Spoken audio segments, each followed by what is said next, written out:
Hello and welcome back to In Stitches with Jackie. If you're new, welcome. Today is Friday and it is 6:25. And what's the date today? I don't know, the 25th. And I am starting my book coasters, they're called Bookish Coasters. This was another little kit that I purchased from Kimberbell. And one of the reasons why I got this was a recent purchase. And one of the reasons I got it is because I had a goal this year to start reading. I wanted to start reading some books. My daughter-in-law gave me a couple books. But I really want to start reading more. Many years ago, when I used to have to go into the office for work and I used to ride the train, I used to read all the time, and I was never a reader up to that point. But I had an hour every morning going to work and then an hour coming back, so it was perfect to read. And I just never make the time for it now. And my goal for this year, and I did not set a large goal, I set 5 books for the year, so that I know me. So I was like, let me do this. So we're at the end of April and I have not read one book yet, not one page of one book. So I'm trying to find things that are going to motivate me, plus things that are useful and things that don't take a long time to make. I have been getting way too involved with things that take forever to do, and I just want to take some time to do some fast, easy, enjoyable, fun projects. Not that the other ones aren't fun, it's just they have a certain level of stress added to them. So these are Bookish Coasters, really, really nice. The kit came with all the fabric.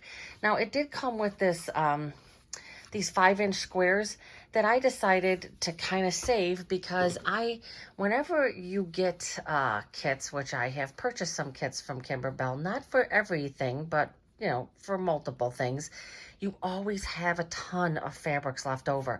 So these were from Hopping Down the Bunny Trail, which I just finished, and 3 Scoops, the ice cream bench pillow. So I thought, why not just use these? Some of them I already had the SF-101 on the backing.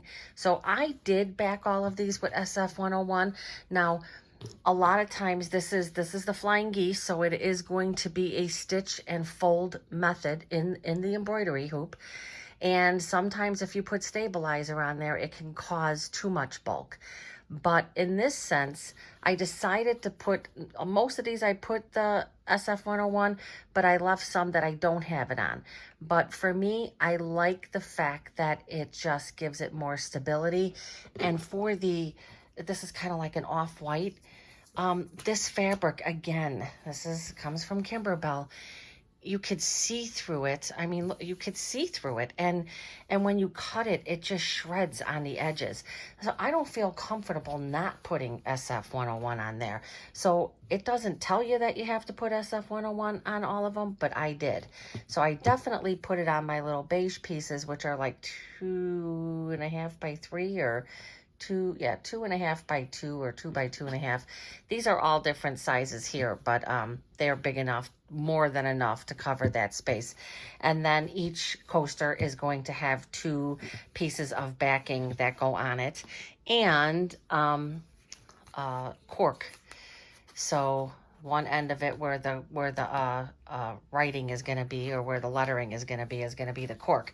It also came with perfectly pieced pieces of the batting. So it came with the batting, the cork, and all the fabric. And all I have to provide. So I'm going to get my 5x7 hooped up with my medium cutaway stabilizer, and I will be back at the machine to start this really cute project. Okay, I have my 5x7 hooped up there, and let me see. Embroidery file, Bookish Coasters. I don't know that that's the Bookish Coasters, yes. Embroidery file, Pez, and 5x7. Why is it showing 2 different they're all in there. So Bookish, once let's see. Once upon a time, read more, worry less, lost in a book. I think I'm going to do the lost in a book. And set that. Embroider. All right. Let me get this loaded. And let's see what's going to happen first. It did say to put the fusible backing on everything. Kimberbell, again, always has beautiful instructions. Does load the desired embroidery, stitch the batting placement line. So the first one is going to be the batting placement line. I have kind of like a beige one in here right now. I'm going to leave it in there. And I'll stitch that, and then it says to put a piece of the project batting, which I have right here. I'm really excited about this. I love the fact that it is,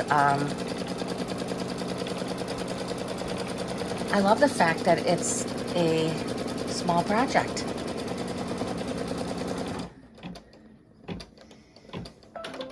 This is the Kimberbell batting. I actually just recently bought some. I think it's kind of thin. Probably thinner than what I normally use, obviously, if I think that this is thin. What I always do for batting is I try not to buy it because it's not cheap. Whenever I have a quilt done or whenever I'm buying for table runners or such, I use my scraps from that. We're trying to sew on a budget. However, I tend to keep spending money on things I don't need. So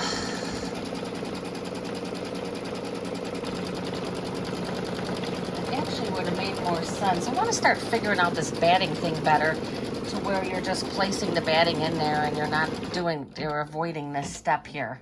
I don't like this step. All right, I'm going to go and cut around my batting. Does it say to do that? Stitch the batting, trim the batting close to the line. Let me get that done. I did that, and I'm going to put a little bit of a darker... I'm just gonna use anything here. I'm just gonna use some green so that I can stitch the template. Okay, this is gonna stitch the template.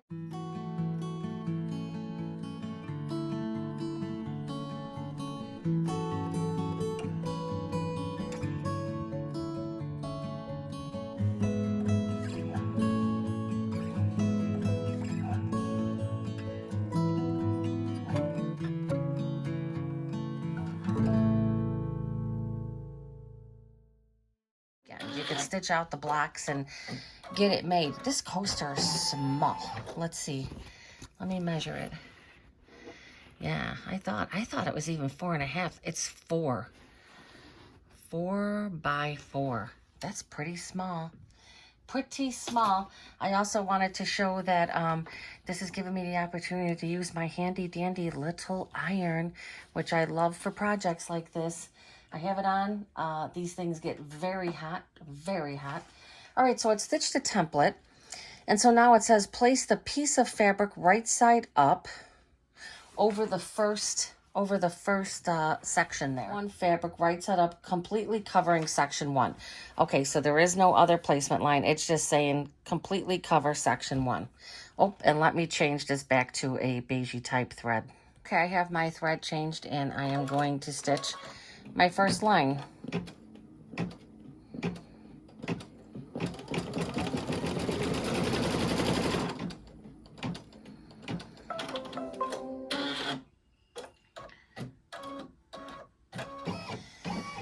Okay, so what's going to happen here is this piece right here is going to get trimmed. It's these nice little snips. And I think oh, it is. Back to using my Fiore. I thought I was saying that wrong on my last video, but Fiore, I don't know. Famori? Maybe it's Famori. Maybe they're called Famori and not Fiore. Oh, well. These look... Wow, they don't really... I cut these to size, and that doesn't look like it's going to cover a whole lot. So, okay, put the first one down, trim it the wrong side of the fabric up, and let's... why is it on the other... Let's see where it goes. Why is it over there? Oh, look at... Oh, Jesus. Should I be stitching tonight is the question. I haven't done one of these in a long time, and I'll tell you, in the past I have had some issues. You can get lost in this stuff for sure. So you should kind of go and trim this extra fabric. Now, if you have one of those pressing sticks or water, I wouldn't say water stick, but a pressing stick. But see how, this is what I'm talking happens when you have that. They don't want to lay down because it's got that extra fabric. And, you know, obviously I want to be careful because I'm doing, doing this on the bed of my, you know, I really need to get one of those, I'm not leaving it on there, but I'm just doing a little pressing. I really need to get one of those little tiny mats. Okay, so that one's good. So I just have to show these instructions because it's like, what? I mean, they just go on and on and on and on and on. All right, so that one went, and I pushed that one over. Note, use a mini iron or finger press along the way. Okay, now you're going to stitch the trimming placement line for the next side. So now we're just going to go here, and it is going to trim the next one, or stitch the next one.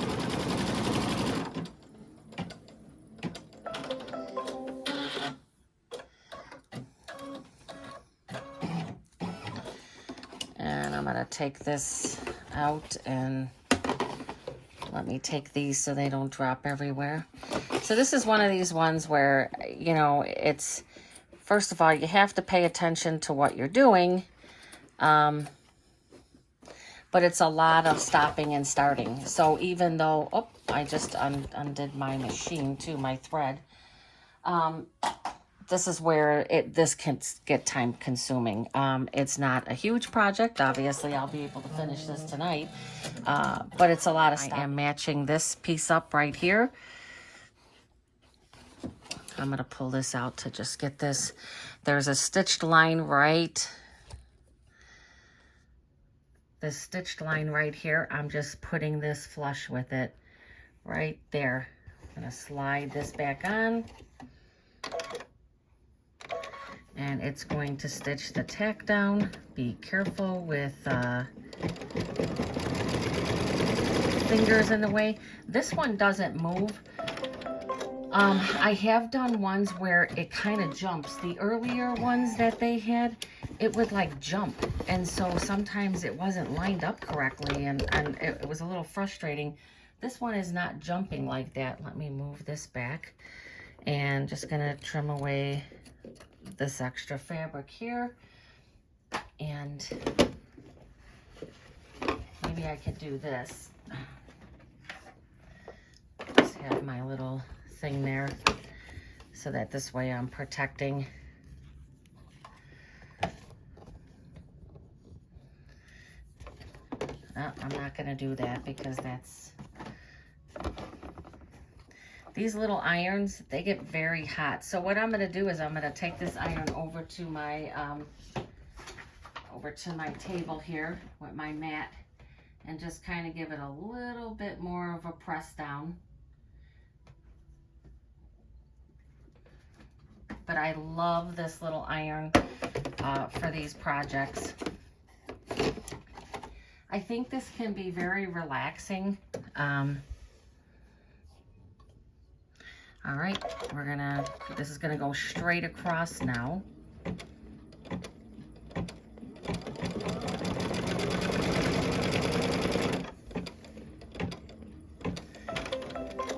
Okay, so what I'm gonna be doing is cutting this off. I'm gonna do a couple and then I will just speed this up because it's basically the same process.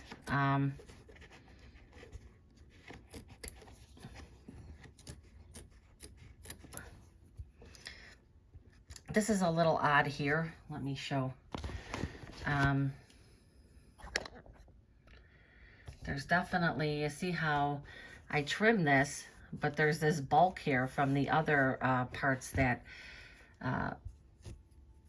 we're done. So it's going to create a little bit of bulk there. Let me put this one. So I'm going to do the same thing. I'm going to line up this next one across on the line. Slide this back. And this is going to stitch. Let me put this up some. And this is going to stitch across.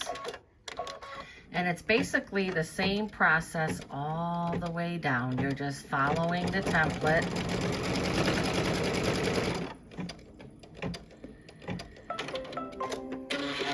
And these pieces of fabric that I have, again, they are way bigger than what was needed, but I was trying to use scraps, and so that's the reasoning for this. Anytime you can go back and use scraps that will be appropriate for it, go ahead and do it. All right, I'm gonna take this to the table and I'm gonna iron this down. Okay, you can see again, fabric is way bigger than it needs to be. But just using scraps.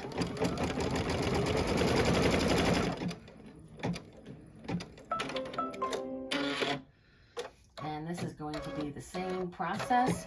I'll just do this one and then I will come back and show you once this is all put together. When I get to the next step. So it's another piece of beige that is going to be just lined up right on the line.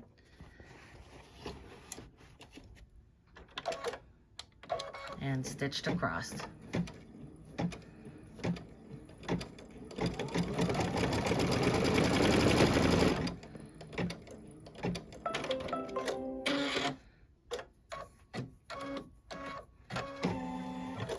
Okay, I'm going to take this to the table. I am going to just take away a little bit of this bulk, get it ironed. I'm going to continue to go down. When I get these all the way down to the bottom, using the same process, I will bring you back for the next set. Okay, I'm bringing you back for this very last piece. So I made it all the way down. And while I was making this, I was sitting here thinking, yeah, this isn't a I love these projects, but if you're sitting in your sewing room and just doing this, it can be kind of boring. It's not as fun as watching, you know, other things stitch out. Let me just trim this one up, press, and bring it right back. Before I put it on there, that's how it looks. It's gone all the way down. And this all together, it's funny because it shows it's like a 12-minute stitch out, but it's definitely longer than a 12-minute stitch out. You just have to, you know, you're taking it in and out of the hoop constantly to do the piecing. And what I had started saying was, this is a great project to do, you know, put the TV on, put your music and your earbuds in or whatnot. Because this one can be a little boring when you're doing all this piecing. Some people totally love it, and I like doing it, but it does get kind of a little monotonous. And this is a small one. You know, sometimes there's projects where you're doing a lot more of this, and you tend to start going on autopilot, but pay very close attention because you can get lost in some of these placement lines and tack down lines. So now it's going to go and it's going to trace this all out where I'm going to be trimming. It doesn't get, I have to get myself a plastic or you know, like a rubber thing like this. I don't like the fact that this one is metal that I've been using because I'm always afraid that my I'm gonna get it caught under my needle. So again, my suggestion, put on a movie, watch a movie, put your earbuds in. It makes this project go probably much faster, especially, you know, you start looking at these instructions, you're like, oh geez. All right, so I'm all the way down to the point where, oh, I just noticed this. The other ones, I just noticed this, is crazy quilting. Those are crazy quilting. Oh, I like that. I definitely will have to, well, it's the same concept, right? But yeah, these are crazy quilt. That's a crazy quilt pattern there with a decorative stitch. And then you have the flying geese. See how much I pay attention to detail. All right, I have to take this out and trim this all up. I'm going to trim up all the way around, and then it's going to do, trim it all the way, trim the fabric close to the stitch line, place the piece 6 fabric, piece 6 fabric. Let me look at this. Okay, something I wanted to show. It says stitch it close to the stitch line, but I don't know if you could see this. The stitching went past this stitch line. So I'm not sure. I'm not sure why that happened that way. It's not going to matter because it's going to be covered up. It says stitch the trimming line, which is going to be exactly on. It said actually to stitch this trimming line, which is exactly on the previous line. It's exactly on the previous line. So I'm just not sure what that's all about. Now this is the same side where the cork is going to go. So I don't know if they didn't want the cork directly laying on the batting. I don't know, because the cork is going to go over this. So yeah, I'm really confused by all this bulk here. It's like the stitch lines went too far because I have done these before. I've never ran into that. And I have been following the instructions. There's a whole bunch of bulk here. So let's see what it's. Put the right side of the fabric, iron it in place, and then you're gonna stitch the placement line, which is the next thing. So let me get this extra fabric stitched away in the seam and get this ironed over. Okay, so I did that. There's my white piece of fabric. Fabric 2 is the background fabric, which are those beige pieces. And then it says piece 6. I was looking at fabric 6 and I was like, why am I putting the dark one on there? So just you have to pay close attention to that also. This is definitely a little different. Okay, now it's going to go around and stitch this placement. I have never had that type of stuff there. Whoa, and look at this. This isn't even fitting. What is going on?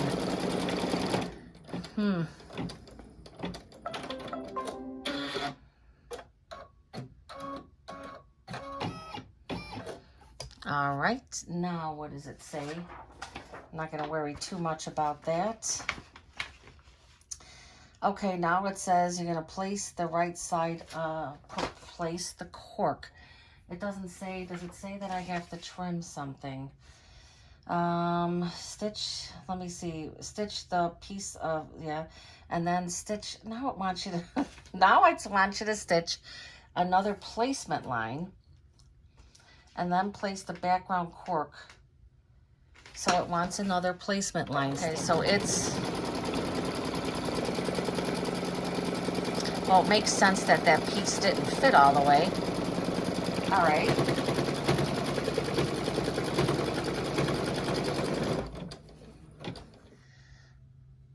All right, and now this, now this is the placement line for the cork, which is going to be placed right side up. Right side up. Does it say that? It's showing here that that other side was not supposed to be cleaned up, which the previous one showed that it, oh, I see, trim fabric close to the stitch line. So I guess I wasn't supposed to trim the fabric on the sides there. Well, let's see how that's gonna go, right? Yeah, I don't know.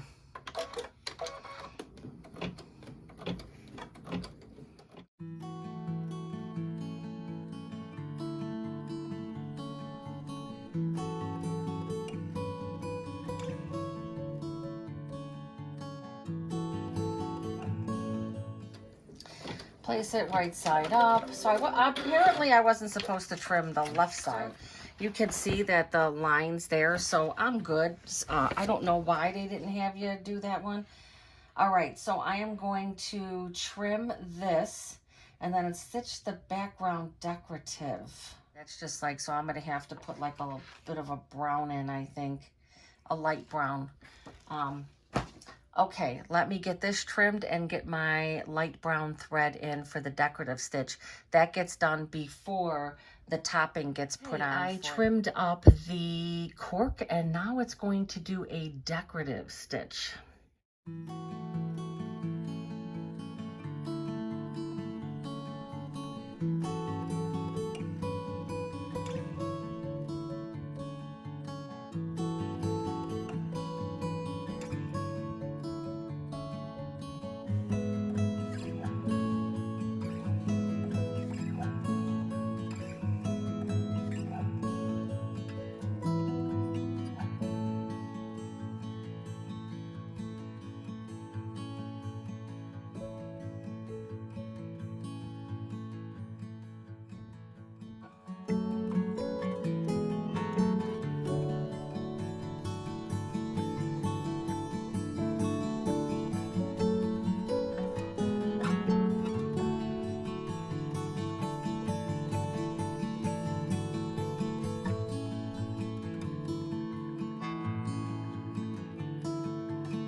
Turn that off.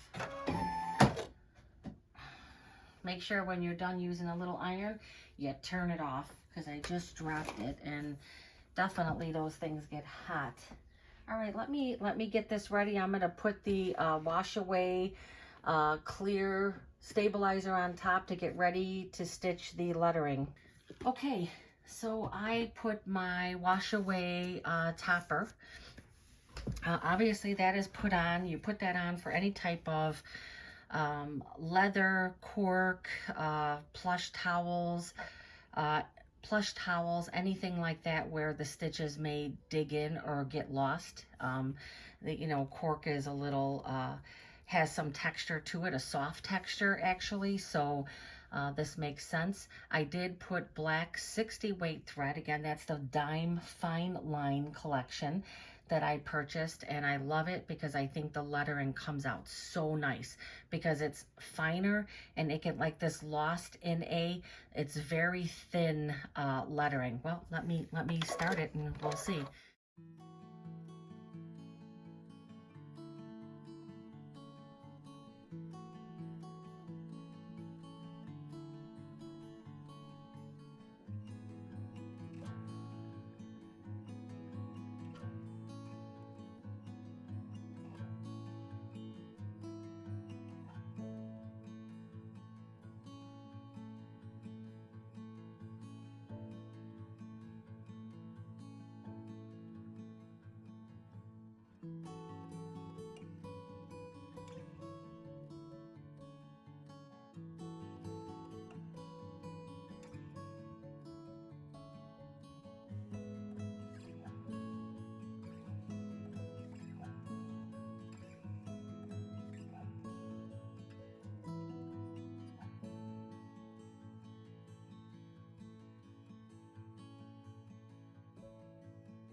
I removed the tape and the stabilizer, and I just thought that I would bring you here.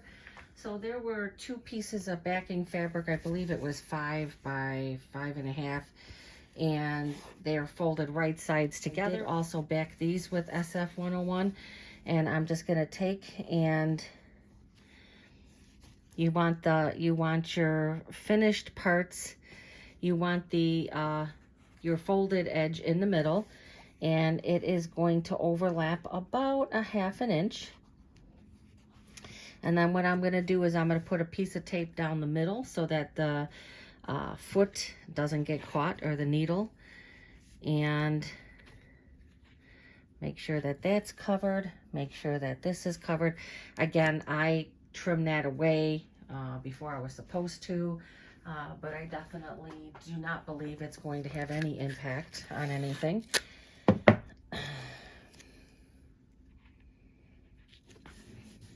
So I'm going to put a piece of tape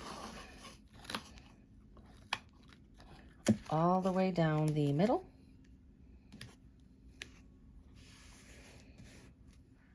It is, I'm not going to lie, it is kind of thick with all the stabilizer. Maybe knowing that this backing fabric was going to be, you know, folded, which is something, again, it's about being prepared, right? I don't believe that I would have chose to put the SF101 because this backing is pretty thick. So I would probably, depending on how this is going to come out, I would probably omit putting the SF101 on the back of the fabric because it's already getting folded on each other. So there's enough there. So that is definitely something I won't do with the next one. All right, I'm going to go over to the machine. Okay, I have it at the machine, and it is going to do this last stitch. I did take that 60 weight thread out and just put a regular embroidery thread in here. Yeah, this is thick. So no SF101 on the backing. I hope I don't have a problem. I shouldn't have a problem turning this out either. You see how much that comes in? I mean, you want it thick, right? You know, but yeah. Definitely no SF101 on the back fabric.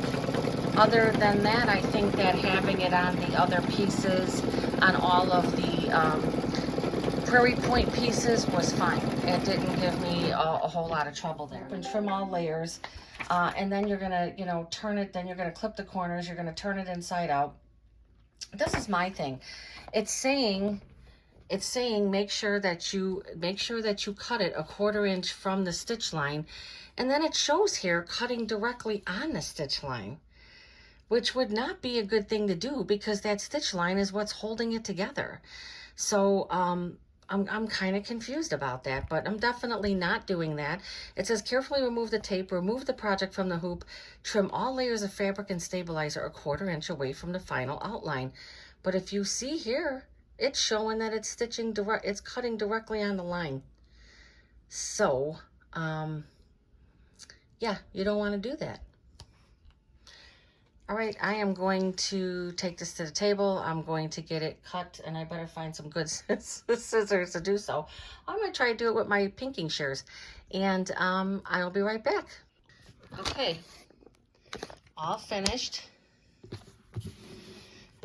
That was a wash away stabilizer. I've just been kind of pulling some of it off. You could take a, I don't want to really be getting this wet. So I just pulled this extra stabilizer off in these areas. Or you could take a Q-tip with a little bit of water and just get the rest of these little pieces off. But I was able to get the majority of them off, just very carefully taking my scissors. So I pressed it. And you really need to take your turning tool and you need to work down the seams. Here's another nice way to take that off of there, but very cute. Now it says to press well. I'm a little leery with the cork, but cork does. I've made some bags with cork on the bottom and it holds up well.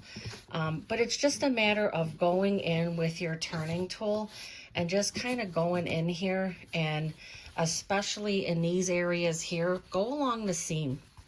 just ride that seam all the way around, and you will find that over time you're going to get this to lay, you know, these seams right now are kind of like thick. Again, I made the mistake of putting the SF101 on the backing fabric. I won't do that with the rest of them, but it is very nice. Very nice. You could take some double-sided tape. It doesn't say to do that. I actually like when it's open. I feel like you could stick a little bit of money or something in there. You know, especially if you're giving it as a gift. It would be nice. Put a little gift card in there. You know, it would be nice to put a gift card for, you know, coffee. Their favorite, you know, Starbucks or Grounded or any of those other places that there's around now. So there you go. It finishes at 4x4. So yeah, I would like it to be a little bigger, and I would like maybe this. It would have been cute if maybe there was a little cup of coffee there. You know, like a line one, not anything that's filled in. But I'm going to go back to the machine and just show how you could customize this. If you have a machine that allows you to do this customizing, it's in the embroidery part. It won't be in IQ Designer or anything. You could take your design, you could take out what you don't want, and then you can add from your letters or numbers, you can add what you want. You can even add a little design there if you want. So let's go back to the machine and just show how you can customize this for yourself. I'm going to show you how to do that.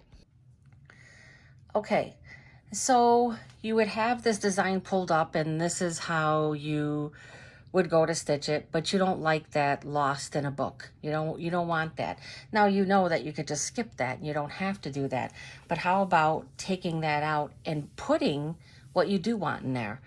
So you would go to this, it's the satin stitch with a line through it. So stitch with a line through it.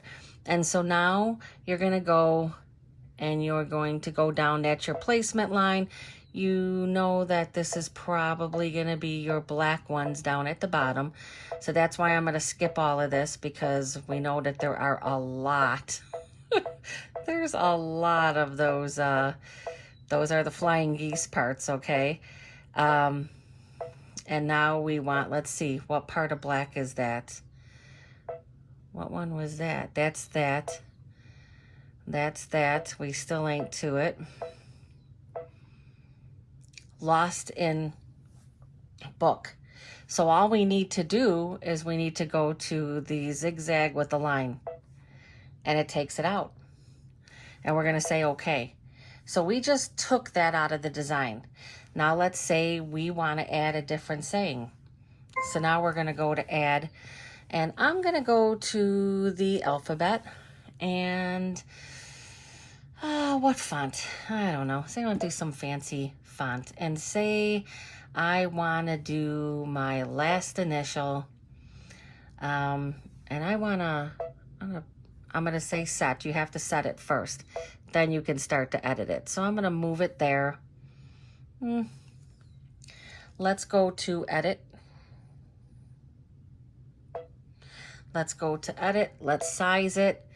Now this is, because it's a built-in one, I don't have a lot of control over this, but say I want to elongate that a bit, and I'm going to take it in some, because it kind of looks like it's long, and I think that's good. Let's kind of take it in that way, and I think that's good, and I'm going to move it down. I'm going to say okay, and let's go to the embroidery and see. Okay, so now when we go all the way to the bottom, let's go here. Let's go here. This is going to go. There's my K. Now say I wanted to add something else in there. I can return. That's already in there. I'm going to add something else. And let's go into, I think that all the designs in here are, why don't we go in here and say I wanted to, maybe not there. let's go into, you can even go into here. And how about if you wanted to stitch a decorative, say on the inside or across the bottom, you wanted to do, say, something like this. And we're going to set, and we're going to move it because I can't see it. And then we're going to have to edit again because we're going to have to rotate it.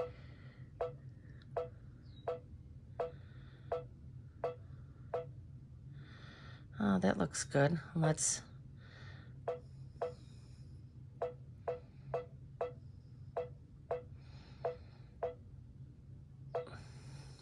you can put that up there. Now, it probably would be better to take this, move this up here, and then take the other, let me take this and put this on the bottom. Or I could take this and then put my first initial. But do you see how you can do what you want in here with this? This is so, it's so easy to do. So let's see, I want to take that over a little bit more. And let's just say it real fast. And I want to add now, I'm going to go back into here. I'm going to go back into the script and say I want to do my first initial now. J. You always have to set it first. Ooh, that's kind of big, but it would fit. So how's that? So let's edit, let's size it, let's take it in a bit because it is kind of big. I'll say okay. So there you go. I mean, you can do whatever you want. I hope you enjoyed this video. Very nice coaster, and I do like the theme of the coaster, but I'm definitely going to go in here and I'm going to customize some. I definitely want to do ones with a big, I would like to put like a big K for last initial, and just personalize them. You can even stitch the person's name there and a real nice light thin stitching across the top. There's a lot that can be done with these. Very nice project from Kimberbell. I'm going to stitch up the other 3. These are going to be gifted for Mother's Day. I'm going to make quite a few of them and then take a nice decorative string, tie them together, and I am going to personalize a few of them. So if you like the video, please give a thumbs up. Thank you for watching if you stayed throughout the video. As always, please like and subscribe, and again, I will be back with some shorter projects like this, definitely into the gift giving and simple project mode right now. So trying to stay unstressed, although this stressed me out a little bit. Remember, no SF 101 on the back. If I wouldn't have put that, it wouldn't have been as wonky as it is, but it's fine. With that being said, it's totally fine. All right, signing off in Stitches with Jackie.